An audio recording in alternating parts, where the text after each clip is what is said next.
Every morning before sunrise, Emily Carter, a struggling single mother, walked through the biting cold carrying a steaming bowl of soup for the poor crippled man, who sat silently near the bus stop, his wheelchair rusted, his clothes torn.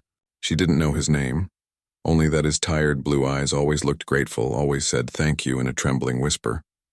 To Emily, he was just another soul lost to the city's cruel indifference.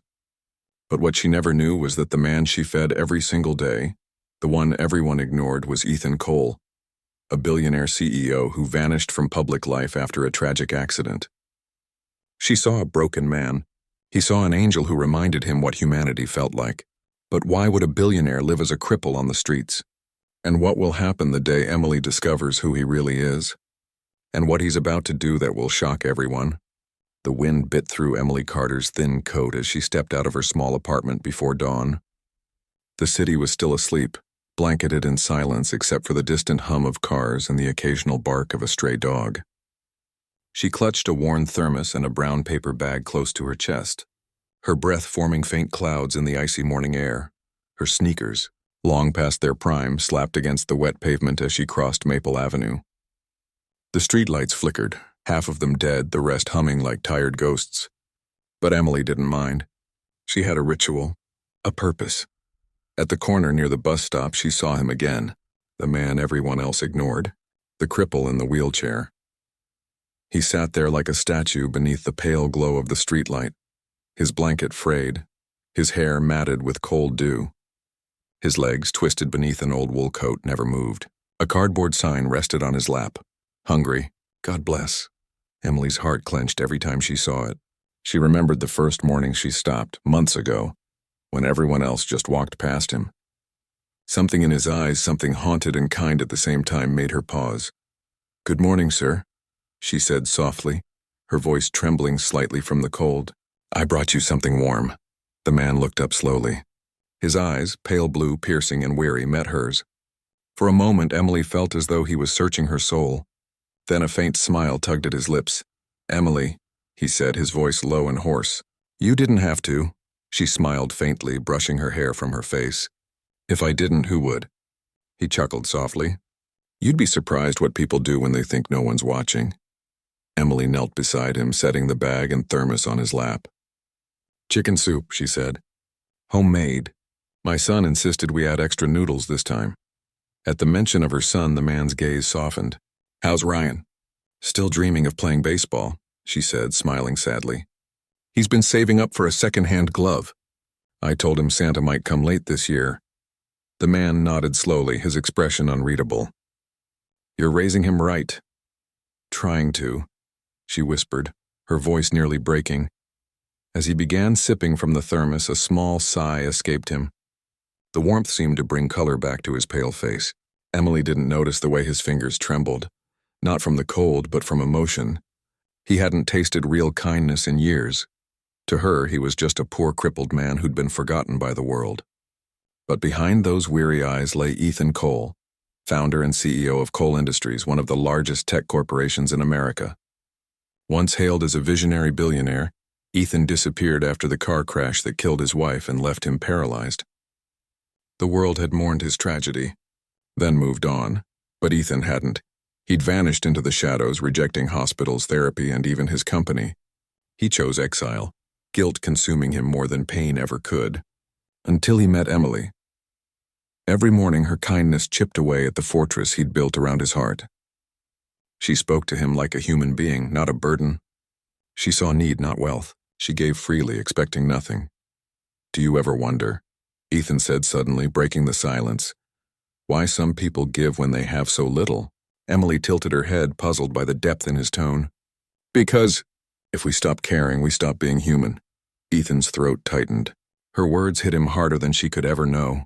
A bus roared past, sending a gust of cold air that lifted the edge of Emily's scarf. She didn't flinch. She was used to discomfort. Years of unpaid bills, skipped meals, double shifts, and quiet nights filled with worry. But helping this man made her feel seen, like she mattered. "Same time tomorrow?" she asked, rising to her feet. Ethan looked up at her, his eyes glistening.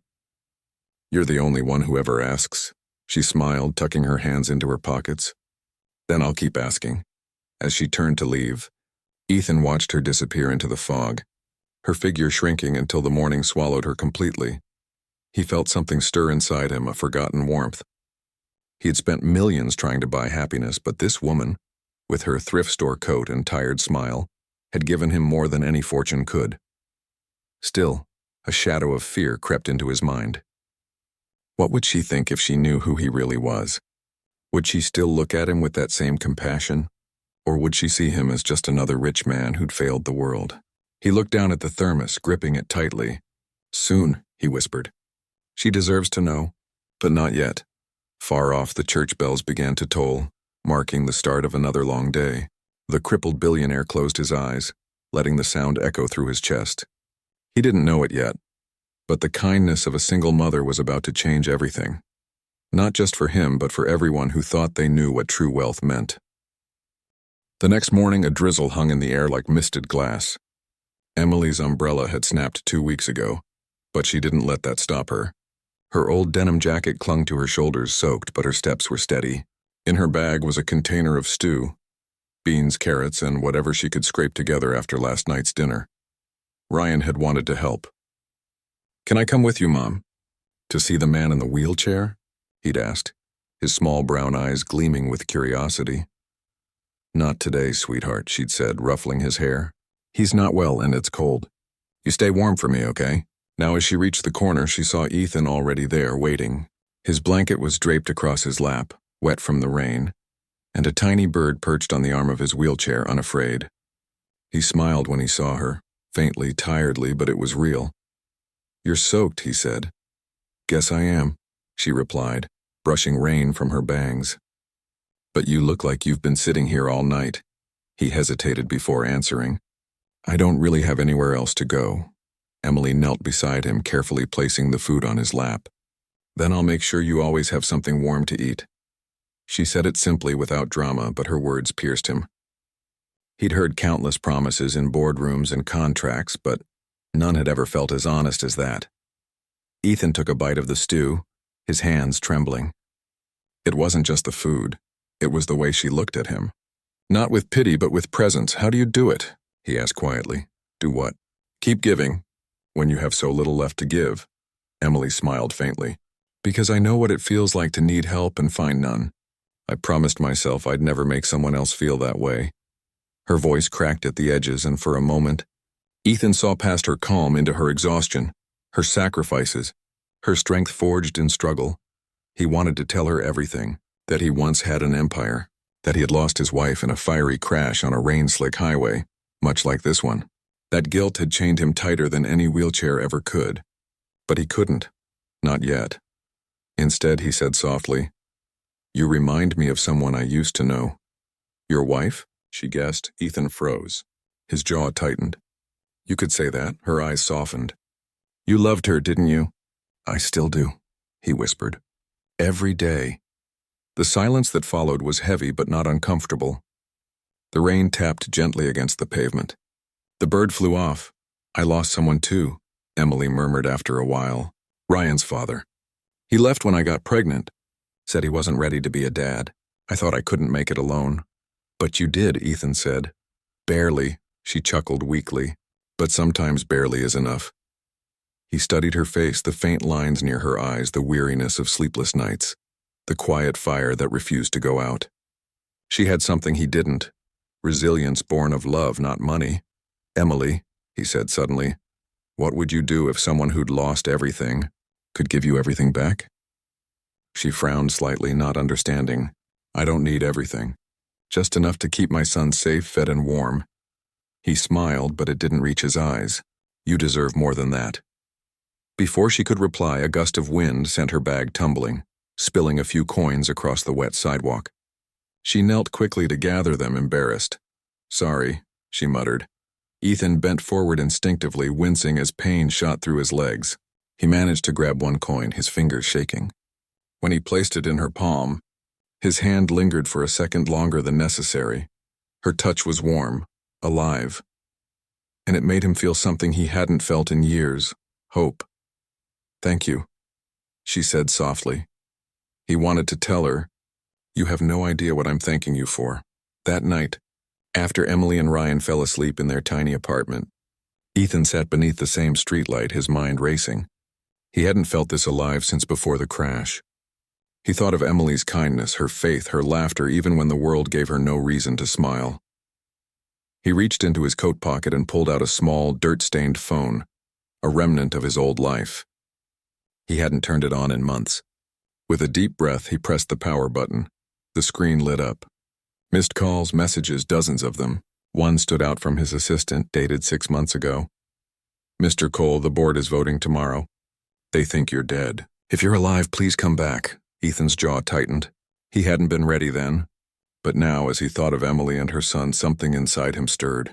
A need to make things right, not just for himself. For her. For all the people like her who gave when the world took everything. He dialed a number he thought he'd never call again. A voice answered on the other end. "Cole Industries." "Who is this?" Ethan's voice was low, steady, almost unfamiliar.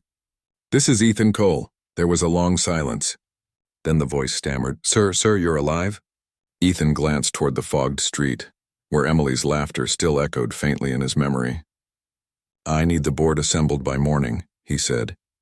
"Tell them the company's coming home."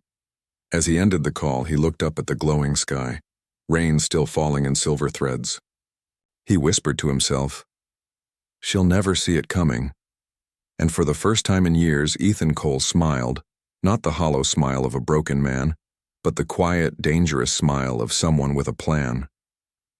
"I can definitely keep building the story for you in the same rich, cinematic way, but before I start, I need to check something important. The next scene you're asking for, Ethan begins to take secret actions that will completely alter Emily's life without her knowing who he truly is and could easily be.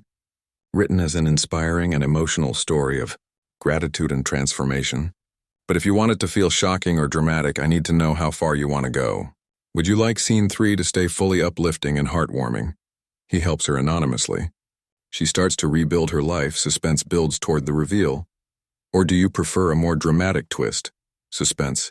Betrayal, moral conflict before redemption. Once you choose the tone, I'll write scene 3 800 words at full quality. No subheadings, deeply emotional, immersive, and realistic. You said, "Yes, do the best." ChatGPT said, "All right. Here's scene 3, 800 words, keeping the emotional realism and cinematic tone you've liked so far while giving it more tension and a sense of rising change." Scene 3, dawn crept in through the high-rise windows of a world Ethan Cole had almost forgotten. For the first time in years, he was not sitting on the cracked pavement of Maple Avenue, but in the executive suite that still carried his name on the door. Only now the letters were faint with dust. He felt out of place among the glass, chrome, and the scent of polished wood. His wheelchair hummed softly as he rolled toward the panoramic window. Down below, the city glimmered, busy, ruthless, alive. Somewhere among those streets was Emily, probably tying Ryan's shoes, packing his lunch, pushing through another day that would test her strength. "Mr. Cole," said a voice from behind him. It was Daniel Reed, his former chief financial officer, standing uncertainly by the door. "The board thought you were gone for good." Ethan turned his chair slowly. "I was," he said. "But I had help finding my way back." Daniel blinked, unsure what that meant. "Everyone's ready in the conference room. They'll need guidance. Cole Industries has drifted." "I know," Ethan murmured. He wheeled toward the door, his reflection gliding alongside him in the mirrored walls. "Let's give them something new to fight for." The meeting lasted hours. Contracts, quarterly reports, projections, all the sterile language of power returned like ghosts. Yet Ethan listened with a different heart. Every statistic felt personal now. Every decision measured against the image of a woman in a thin coat handing him soup. When it ended, he told Daniel, "I want a new division, community development. Quiet projects, no press." "What kind of projects?" "Start with housing assistance. Scholarships for single-parent families. Anonymous funding." "No names, no credit." Daniel hesitated. "That'll cost millions, sir." Ethan looked out at the rain beginning to mist across the windows. "Then it'll be worth it." That afternoon, he left the building through the service exit unnoticed by reporters. He wore his old coat again, blending back into the streets. The wheels of his chair left tracks on the wet sidewalk as he made his way toward Maple Avenue. Emily was there, as always, standing near the corner with her umbrella half broken. She waved when she saw him. the same bright, unguarded smile that had once pierced his isolation. "Hey there, stranger," she said. "Missed you yesterday." "Had some things to take care of," Ethan replied carefully. "Well, I saved you some chili. Hope you like a little spice." She handed him the container, and when their hands touched, he felt again that hum of life. Something honest, something grounding. "Emily," he said, "do you ever think about what you'd do if things suddenly changed for you? If luck finally found you?" She laughed softly. "I'd probably faint first. Then I'd pay off rent, get Ryan a decent pair of sneakers, maybe fix the leak in the kitchen ceiling. But that's not going to happen." Ethan studied her, rain dripping from the brim of her hood. "You never know," she shrugged. "Life doesn't hand people like me miracles. We just keep going." Her words settled into him like seeds. 2 weeks later, change did come, but not in the way she expected. When Emily returned from her night shift at the diner, an envelope was taped to her apartment door. Inside was a letter from the Bright Futures Foundation, congratulating her. She'd been approved for a community housing grant that would cover 6 months of rent and utilities. She stared at the paper, disbelief written across her face. Her hands trembled as she read it again and again. Ryan ran to her, asking what it was, and she lifted him in her arms, laughing and crying all at once. Across town, Ethan watched the same moment through a feed on his phone. He had insisted the foundation remain anonymous, but he couldn't help wanting to see her joy. When she hugged her son, something in him eased, a burden uncoiled. He whispered, "That's only the beginning." Still, he knew he was playing with fire. The longer he hid the truth, the more impossible it would become to tell her who he was, and part of him feared that once she knew, the warmth in her eyes would vanish. The next morning, when Emily appeared with her usual paper bag, she looked different, lighter, glowing. "I got good news," she said, kneeling beside him. "A charity helped us with rent. I don't even know why, but it feels like the world finally noticed we exist." Ethan smiled faintly. "That's wonderful. Maybe God heard me after all." "Maybe someone else did too," he murmured. She tilted her head, curious. "What do you mean?" He hesitated, then deflected. "Just, sometimes kindness circles back." They fell into easy conversation again, laughter cutting through the morning chill. Yet under his calm voice ran a current of guilt and anticipation. Every moment with her pulled him closer to the truth, and closer to the risk of losing her trust forever. When she finally stood to leave, she looked down at him thoughtfully. "You know, you've never told me your name." Ethan's heart stopped. After a pause too long to ignore, he said, "Ethan." She smiled. "Nice to finally know the name of my favorite breakfast partner." As she walked away, Ethan whispered her name under his breath, tasting it like a promise. He watched until she disappeared into the crowd. Then he turned his chair toward the waiting car at the corner, a sleek black sedan that had returned for the first time in years. "Back to the office, sir?" asked the driver. Ethan nodded slowly. "Yes, it's time to finish what I started." The door shut with a soft click, sealing him between two worlds, the empire that once defined him and the woman who unknowingly redefined him. The first snow of the season fell in slow, deliberate flakes, frosting the rooftops and softening the noise of the city. Emily clutched her coat tighter as she hurried toward Maple Avenue. The grant from the mysterious foundation had kept a roof over their heads, and for once, she wasn't racing against eviction or overdue bills. She'd found a little extra time to breathe, and to bring an extra sandwich for Ethan. But the corner was empty. The rusted wheelchair was gone. The space where he always sat looked hollow, the pavement bare except for a folded piece of paper wedged beneath the streetlight pole. Emily bent down and pulled it free. Her name was written across it in careful script, Emily Carter. Her chest tightened. She unfolded the page. "Emily, if you're reading this, it means I had to step away for a while. You taught me what real kindness is. I needed to learn that again before I could face the world I left behind." "Ethan." Her eyes filled before she could stop them. Step away sounded final. She looked around as if he might suddenly roll out of the fog and grin at her the way he always did. But the only thing moving was the snow. 2 days later, a letter arrived at her apartment in a thick cream envelope. Inside was a formal invitation printed on embossed paper. "Coal Industries requests the honor of your presence at the launch of the Bright Futures Initiative, a community partnership dedicated to helping single-parent families." Emily frowned, reading it twice. "Coal Industries? The name felt familiar from the news years ago, some tech billionaire who disappeared after a car crash. She almost tossed it aside. Fancy events weren't her world, but something about the phrase bright futures caught her eye. It was the same name on the grant letter that had saved her home. That evening, Ryan tugged her sleeve. "Mom, you should go." "Maybe it's a thank you thing," she laughed softly. "People like us don't get invited to places like that." "Maybe that's why you should," he said. 3 nights later, Emily found herself standing at the doors of the downtown convention hall, feeling wildly out of place among suits and glittering gowns. Her thrift store dress was neat but plain, her coat patched at the sleeves. Still, she held her head high. Inside, cameras flashed, music swelled, and a giant screen behind the stage displayed the words, "Coal Industries, Rebuilding Hope." A host announced that their long-missing CEO had returned and was about to reveal a new mission. Emily froze as the crowd erupted in applause. A man in a tailored dark suit rolled onto the stage in a sleek black wheelchair. His hair was neatly cut now, his face lean but alive, eyes sharp blue under the lights. Her breath caught. "Ethan." He spoke into the microphone, voice calm but resonant. "Years ago, I lost everything that mattered to me. My wife, my purpose, and my faith in people. I ran from the world, convinced that money could never heal what guilt had destroyed. And then, someone reminded me that compassion doesn't ask what you're worth, it simply gives." The crowd listened in stillness. "There's a woman out there who brought me food when she had barely enough for herself. She gave me warmth without knowing I could give her the world. Because of her, I understood that real wealth lives in the act of caring." The screen behind him flickered, and suddenly, a photograph filled it.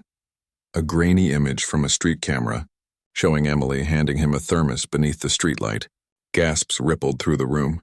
Emily's hands trembled. She wanted to run, to hide, but the spotlight swung toward her. Ethan's gaze found her through the crowd, steady and filled with something deeper than gratitude. "Emily Carter," he said, voice soft but carrying through the hall. "This entire initiative exists because of you. Because you reminded me that a broken man could still be redeemed through kindness." Applause thundered, echoing off the high ceilings. Reporters craned their necks, flashes sparked like lightning. Emily stood frozen until Ryan, beaming, whispered, "Go on, Mom." She took hesitant steps toward the stage, her knees weak. When she reached him, Ethan extended his hand. The hall seemed to fade away until there was only the two of them. "I wanted to tell you sooner," he said quietly, "but I needed to earn the right to stand here again first." "You didn't have to earn anything," she replied, tears glistening. "You already gave me hope when you let me help you." Ethan's eyes softened. "Then maybe we helped each other." The audience rose in a standing ovation, but neither of them seemed to hear it. He pressed a small key into her hand, an apartment key engraved with the logo of the new housing program. "For you and Ryan," he said. "A home that's safe, and a future that's yours, not mine." She shook her head, overwhelmed. "I can't take this. You already did more for me than you'll ever know. Let me return it." The lights above caught the tears on her cheeks. She bent down and hugged him, the crowd's applause rising around them like a wave. Later, after the speeches and the cameras, the two of them stood outside in the quiet. Snow drifted through the streetlights, the same corner where they'd first met just blocks away. "I still make soup every morning," she said, smiling through her tears. He chuckled. "Good, I'll still be hungry." They watched the snow fall, neither speaking for a long moment. Then Ethan said, "You once told me miracles don't happen to people like you. Maybe they just needed the right address." Emily laughed softly, the sound warm against the cold air. "Maybe they do." He reached for her hand, the city lights glinting off the wet pavement, and for the first time in years, both of them felt whole. Two broken lives stitched together by something far rarer than fortune. Simple, ordinary kindness that had turned out to be extraordinary after all.